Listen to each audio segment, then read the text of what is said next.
the featured, I guess, gaming metaverse token of this week, and it's a low cap gem as well. Because guys, like, you know, it's good to be diversified. Yeah, I talk about the Ethereums and I talk about, you know, some of these bigger cat. And I know some people complain they don't moon, they move too slowly. Everyone wants to get rich. Well, high risk, high reward, right? So I'm not saying you're going to get rich off this, but it is, I guess, you know, when you talk about gaming, right? How can you get exposure, right? You don't want to necessarily invest in every single game that's out there. But this is one that I spoke about a little while ago. It's called SIDUS Heroes. And I guess it is a metaverse NFT, you know, gaming play essentially.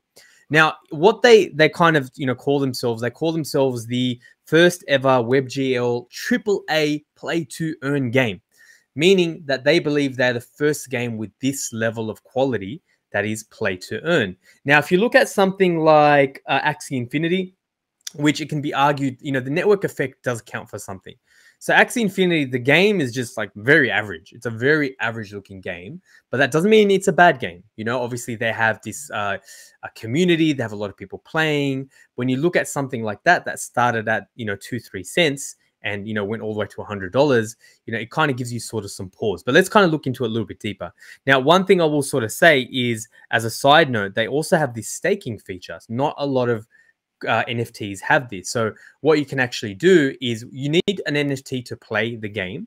And if you buy, you know, a bunch of, you know, SIDUS tokens, you can actually stake them. So you could stake 3,000 SIDUS tokens.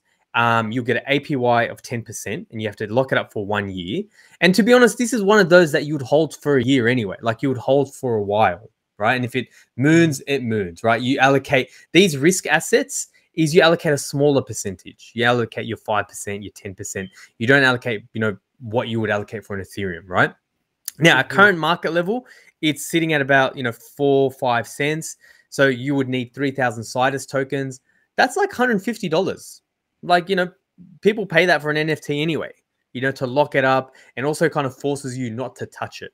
Now, I don't have access to the demo anymore. I think they took the demo off. So if you jump on the website, you can see it, but I do some gameplay here and you can see what I mean by AAA. Sort of kind of like that, you know, that first person shooter type of, you know, game. You can see it's quite high quality. The rendering is amazing. You know, anyway, you know, you can check this thing out online yourself and you can see, you know, what it's all about. Now, just kind of looking at some fundamentals, just some news here. Where is that article that I found? They recently got a grant to develop on the Polygon network. Now, what does this mean? Two things. One, Polygon, obviously we're huge fans of Polygon on the show.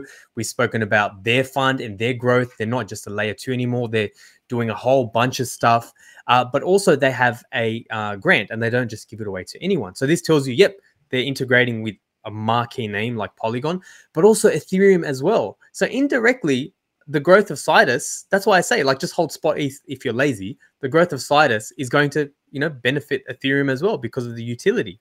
There was another article here that I saw. Yep, SIDUS Hero receives investment from an Animoca brand. So the other thing I often talk about is when you do your research, look at who's investing, right? Who are the backers investing? So you've got Animoca brands. So it's Australian based as well, which is a real, you know, big thing. When you look at who Animoca brands actually invest in, you can tell, you know, look, Axie Infinity, obviously marquee. They know what they're doing. Atari, you know, talk about an OG. Dapper Labs, we spoke about Dapper Labs before. So like the list goes on and on and on. So they have a good pedigree of investors, a good pedigree of the, you know, the team behind them, and you can check them out on the website yourself.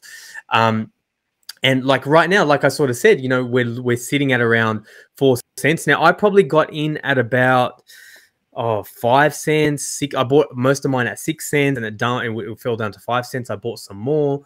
So again, not financial advice. It's obviously something that if you do your research and you look at the website and you're like, man, this game looks good. The investors look good. You know, it's one of those small plays. I could get in with an NFT for $150, you know, not financial advice. It could be something that has really, really good potential.